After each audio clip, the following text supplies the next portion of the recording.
Right now, I'm gonna show you how to use artificial intelligence for your creativity and design process. We're gonna talk about Vizcom and 3 ways to use it. First, we will sketch and AI will render at the same time. Second, we will upload our sketch and AI will render it. And the third way is AI will give us the first generated idea and we're gonna develop this idea further. They all are super useful and let's jump into it. Oh, also, if you stick until end of the video, you will watch a short interview with the founder of this amazing tool. If you still didn't hear about Vizcom, it's a great artificial intelligence-based design tool. There are different ways to use it, and I'm gonna start with my favorite, which is the Brush Studio. Here basically we have an empty canvas, and here we have this little dark gray area. And soon you will see the magic. This is where the magic happens. So for example, if I start sketching here, some, let's say, side view, simple box with a couple rims, it's already, look, I drove this much, and what happens here is kind of like a very blurred, like undefined visual for now, but when I'm sketching it will update in real time with me. For example, if you make it something simple, something really like a box, let's see what will happen here. Sometimes it takes a little bit of time, but it will update eventually. If we don't want to wait, we can even continue with our design, like maybe there will be some graphics here. Oh, it updated. It's kind of like super contrast, and what I experiment so far, I've been using it since last week, and what I experimented is when you have super big empty area, it's kind of getting confused. It's not being sure what to do or how to render it. So to help this, we can add some section lines or some design elements, which is better option. For example, we can add maybe kind of like a form here, like a graphical form. Maybe here it would be like the turning point of the surface. And let's see what will happen with this. And as you see, the moment we added this new graphic, new surface form, now we have another reflection here. This unknown area for the software is getting smaller, so which helps software to build the render. So to help it even more, we can add, for example, kind of like a, let's say, a shoulder line here, and I'm just making some line sticker to experiment, because sometimes it gets too dark or too bright, and by adding a couple of lines you can help the software. For example, now it ended up totally dark background with some reflections on the car. It is already useful. I mean, you can already save this image and work on it to create different variations, but I have to say, don't consider this rendering as a final render to help you or something. It's generally not defined yet, but it helps you with your creativity. Like, for example, when I put this line here, I was thinking a section line like coming here and then going straight. Here I was not sure, maybe it would be still straight, but now it goes inside to grab shadow and goes out to get light, and inside again and maybe light again here. So like this kind of sharp radius, I didn't think about it yet, but it might inspire me to do something like that, or maybe not. So let's continue doing a couple of lines to see what will happen. I'm just adding kind of like a highlight catcher here. Let's see if Vizcom will understand it as highlight catcher or not on this area, I mean. And yes, now I think it's getting better now. It's kind of like a nice highlight catcher here. So it already became kind of like a design proposal in my opinion. I mean, it's just a quick side view with quick shading. On Photoshop I can add just a couple of brush strokes, or maybe even not. If I'm gonna use it like a small sketch for the ideation part, maybe it's not even necessary to refine it further. But if you think like it's black background and I want it lighter background, what can I do? We can try a couple of things. I'm also not totally sure, but we can try, for example, make some lines darker. And I found out sometimes when you just update the sketch a little bit, it can also affect the general render here. So here now we created like a black hole, because it's kind of like an unknown area again, maybe. So what we can do about it, I'm not sure honestly, but if we have this small radius thing, if you want to do it, maybe we can add kind of a radius and let's see what will happen. And now this small radius went away and we have kind of like a shot line in this area. It's also like, again, it's another design idea, maybe it's another solution. So let's just make the wheels darker, and if I do undo by Ctrl Z, as is the shortcut of most of the softwares, it sometimes undo couple steps together, so we lost already this sharp one here. So we can just edit again and let's see if it will create the same or if it will create another kind of render here. I'm kind of curious if it will update the way it did before. Yeah, it's now it made it a bit more cleaner, as you see, and here it's a little bit of thicker cut line. So we can add some details on the wheels to see what will happen with them. Like last week when I was experimenting, I did something like this and it helped software to get a white background rather than black. So I'm just gonna play around with some little tweaks to see if we can affect overall background. It started to get a bit messy, maybe I'm exaggerating also too much with the sketch. And what happens if you do some kind of hatching, some kind of adding some shadow? Let's see what will happen. I'm adding it to inside of both wheels. I'm adding a little bit of shadow here and here. On the sketch we would read it as a shadow, but let's see how it will read on AI. It didn't work as the way I wanted, honestly. But that's the thing, it's kind of like an unpredictable tool because it's not promising you to render what you think. It's promising you something like generating another idea, generating or predicting your thoughts in a different ways. And every single stroke updates the end result. So let's do quickly one more maybe to see what happens if you sketch in perspective. I'm gonna hit clear here. So I'm gonna draw something else, maybe like sports car, right? Let's try a sports car. I'm gonna add rims like that. I'm gonna be rough on this sketch because the goal is kind of making quick sketch and then having quick results, right? So I'm just adding like a quick coupe type of car here. Let's say it's something like that with a sharp nose. We can have an air intake here and maybe we have the cabin like this, greenhouse area. And we have the ground line, sorry, not the ground line, but this highlight catcher area and the bottom of the car. Let's see what happened already. Like, as you see, it already tries to render something. It's kind of cool, but for example, when I put the center line, Y0 line to my sketch to show that it's symmetric from here, it created kind of like a volume there, like a thickness, let's say. So maybe we can get eraser. I never used eraser yet. I can just increase the size of the eraser and let's try. I'm gonna erase some of the lines and then we can get the brush again. There are also thicker and thinner brushes, like you can change your brush size. Let's see how will it affect to the end result. And even if we clean the center line, it's still a little bit visible, maybe because of opacity or something. But now it's more subtle. It's more like a little crease on the center of the car.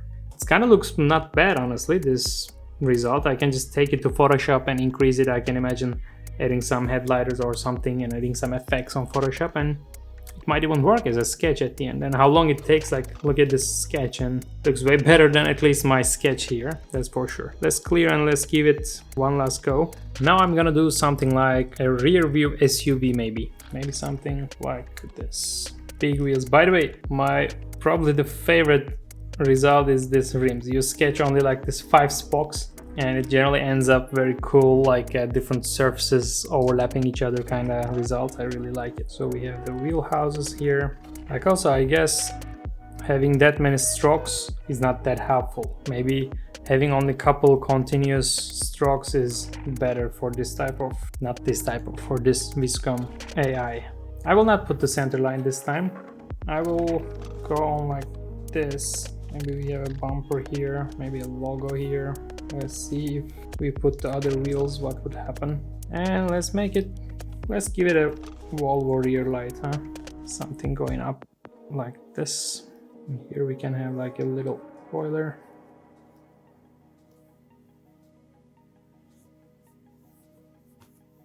The result is a little bit too harsh light in my opinion here. But I can imagine, like on the levels of Photoshop, if you just increase on this area a little bit lightness and decrease here a little bit, it can be more balanced sketch in my opinion. Or we can try to help the software again with some section lines, I can guess. But let's see if it will work. Like let's say, let's add a door shot line maybe.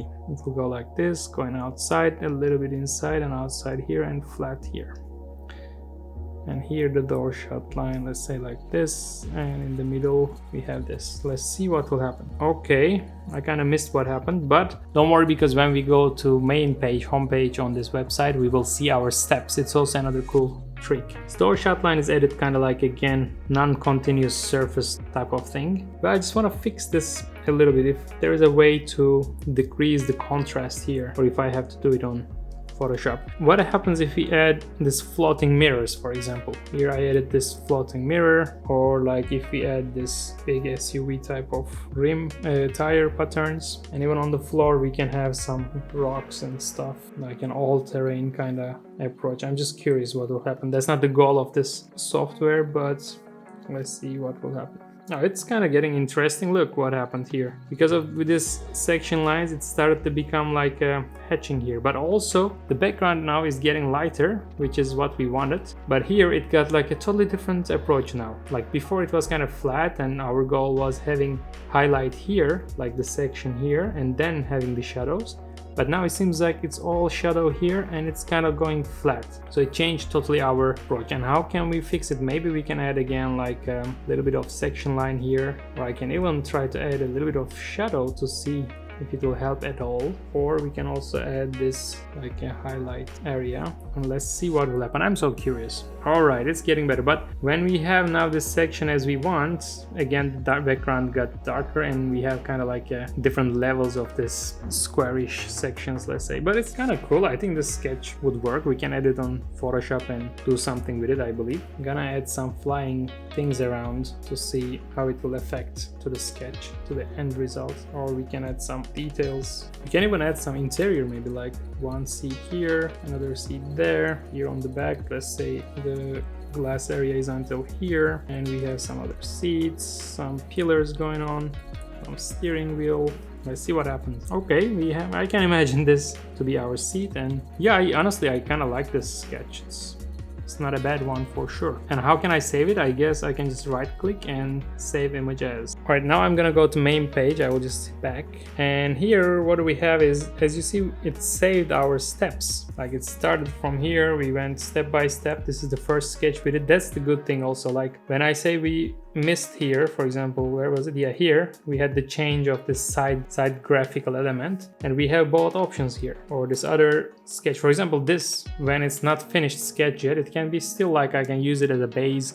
It can be like a nice roster. I can just add some interior to it, or it can even be like a robo race car or whatever. Or I can take this coupe version. This is the beginning of the SUV. We have also the steps here. So you can save all these images separately, and it has a lot of potential. And this was only the first part. This was the brush studio here that you can sketch directly on the website. Now I want to talk about the second way that you can use Vizcom to help your projects. Alright, we are actually in the same page, which is here you can see S2R, which means sketch to render. What we're gonna do here is drag and drop images. If you just don't want to sketch directly on the website, or let's say you sketched already on paper, or you sketched on Photoshop, Sketchbook, whatever you sketched on somewhere else, you can just drag your image here, drag your sketch here, and it will render for you.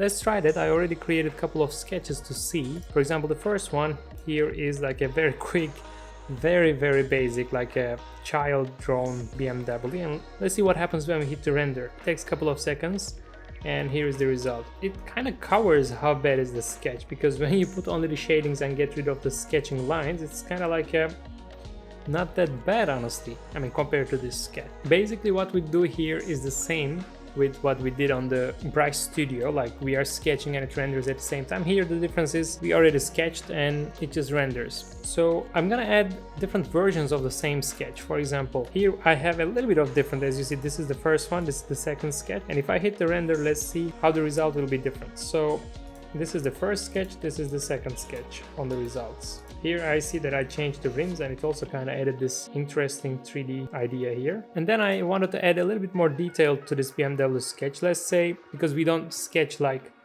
this most of the time, right? We sketch a little bit more detailed. And let's see what happens if I hit the render. Here we go. Now we got darker background. And the difference of this and the first version we did is, on the first one, if we didn't like something here, we would just sketch directly something else. We would add something maybe to sketch or remove something, and the end result would be updated. But now, to update the sketch, we need to go back to our drawing app and update the sketch and then save it and bring it back here. Actually, that's why they created this Brush Studio that we used. It's for getting rid of this all saving and putting it here and then going back to sketch and this kind of things. You can do everything directly here in the Brush Studio, but I just wanted to show you also this version, because sometimes we have the sketch on the paper and we just want to upload it and see the results. I will quickly show another variation. Like this is the most detailed version of the same sketch, and this is the result. All these details I added, like the line thickness and kind of shading, actually confused the end result. Like the previous one was better, and even these are, when the sketch is simpler, the result is also more clean and simpler results. Yeah, my favorite between these four would be this one. I tried the same with another sketch. We can quickly take a look. This is the first one. It's a very dark, actually very cool. Look at these rims. It kind of looks cool in my opinion. I like this result. And when I add a little bit more details, but still very clean sketch. Oh, I see what I did. On the first one, we didn't have anything on the side, and on the second one, new one, we added this line here, this character line on the side body, and it changed everything. As you see, the first one was very dark, very unknown, and the second one is we see the shadows and highlights, let's say. And the final one will be just a little bit different.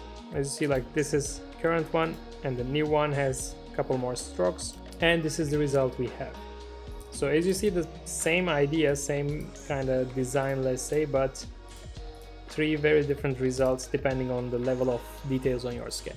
So this is sketch to render tool that we used. And now the third one, the third tool from Vizcom is a little bit different, because on this first two, we were generating the idea, we were creating the first idea, we were giving the first input, and it was giving us some results. Now the opposite. If we go here, we have the generator.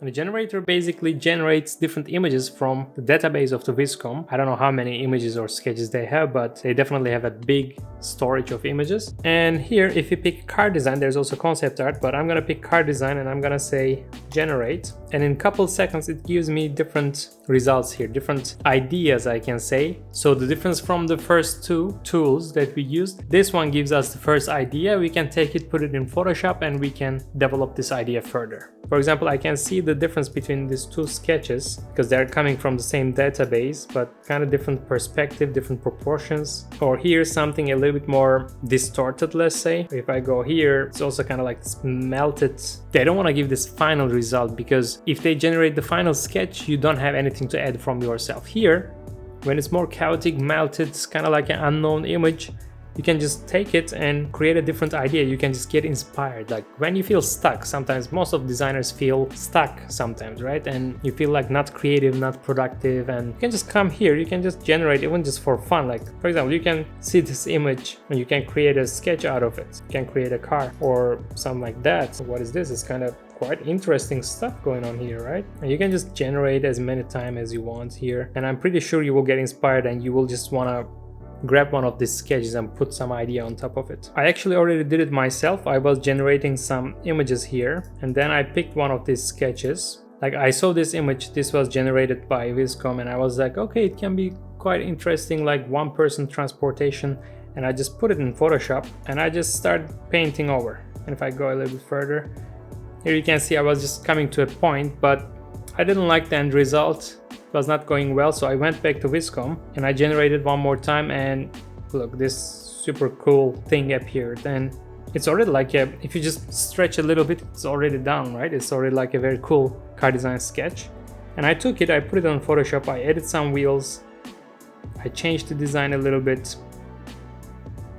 I refined it a little bit more, added some highlights, some interior, some glass area, some more reflections, as you see.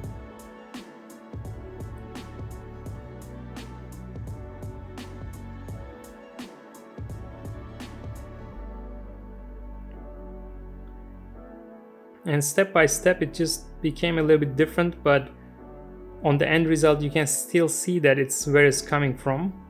But I changed the design a little bit. I changed the proportions for sure. And I polished the sketch a little bit, and here you see what I did. This is the final result of the sketch that we will see now. So this was the first image, super distorted proportions, squeezed sketch. And then the second step and third step is what we see. This is the second step. Just only I stretched the image and it's already very cool. It's already like an ideation sketch. And when I added some details and some polishing the sketch a little bit, this became the end result. And if I check how long it took from this point, like when I saw the image first, you can see here it was 8:45 in the evening. And when I'm done with the final sketch, it's like 15 minutes. In 15 minutes, I created this sketch. Normally it would take longer to first think about an idea, develop this idea, put it in Photoshop or directly create the idea in Photoshop, but still doesn't matter, you need to create this base colors and everything. But with this tool, we got the idea, we just developed it a little bit, and it can really create some interesting ideas. You can really get inspired by that. So Vizcom already is an amazing tool for supporting your own creativity and your workflow. But what about the future of it? I mean, it's right now, it's not future or something, it's what's happening right now, and it has a huge potential. And I was really curious what might be the future, what is the vision of them? So I asked this question directly to co-founder of Vizcom, Jordan. Yeah, so I mean, at Vizcom, fundamentally, we're trying to reimagine the way creators create, and that comes with a lot of new different kind of creative tools. So a lot of our creative tools are fundamentally use artificial intelligence to kind of automate a lot of the repetitive tasks that come along with a lot of creative labor. So like, for example, like one thing that we're really working on that we're trying to really get out as soon as possible is the being able to sketch and then seeing that in 3D, like a 3D mesh of your sketch. And automatically, like you can probably imagine like how much time that would probably save with I can just sketch and then automatically see a 3D representation of it. So kind of shortening that distance between having an idea and bringing it to life is something that kind of breathes across all of our different tools. So that's kind of like what the future of Vizcom kind of has. Like it'll kind of always follow that thread of like shortening that distance, but across all different kinds of fields, mediums, footwear, industrial design, concept art, etc. Yeah. It's very interesting that from sketch to 3D, are you already working on this kind of things, or is it just a vision for future? So if you kind of narrow down more so into the technical side of things, like this is a sector within machine learning.